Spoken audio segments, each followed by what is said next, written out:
তো এই হচ্ছে বলুহাটি, এখানে ব্যাংক রয়েছে, এদিকটা হচ্ছে ইউনিয়ন ব্যাংক, আর এখানটা মোটামুটি মার্কেট মধ্যে একটু রয়েছে, মার্কেট এরিয়া, ফাঁকা রাস্তা। আর এই মুহূর্তে ঘড়ির কাঁটায় বাজে 10:30। বাহ, কি দারুণ ছন্দে মিলিয়ে দিলাম। এখন দফরপুর মায়ের মন্দির, সেই মন্দিরে আপনাদেরকে দেখাবো। আপনাদের যাদের কাছাকাছি বাড়ি বা তোমাদের যাদের কাছাকাছি বাড়ি, মানে এই বলুহাটি, জগদীশপুর, ডোমজুর, মাকড়দা, এই সমস্ত এরিয়ার মধ্যে বাড়ি, তারা তোমরা অবশ্যই জানো এই দফরপুর মায়ের মন্দির, আগেও নিশ্চয়ই এসেছো বা অনেকে হয়তো আসোনি, বা এই রাস্তা দিয়ে অনেকেই যাতায়াত করো রেগুলার, তো তাদের জন্য। আর যারা জানো না তারা জেনে যাবে, আজকেই দেখে নেবে।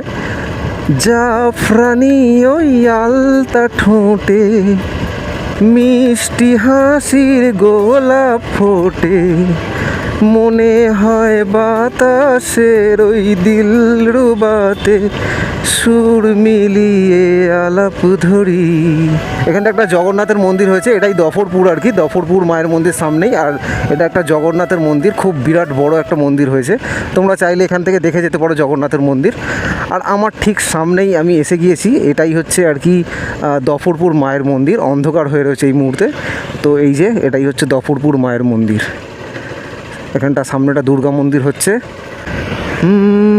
কালী নামে দাওরে বেড়া, ফসলে তছরূপ হবে না, যে মুক্ত কেশির শক্ত বেড়া, যার পাশেতে জম ঘেঁষে না মন রে।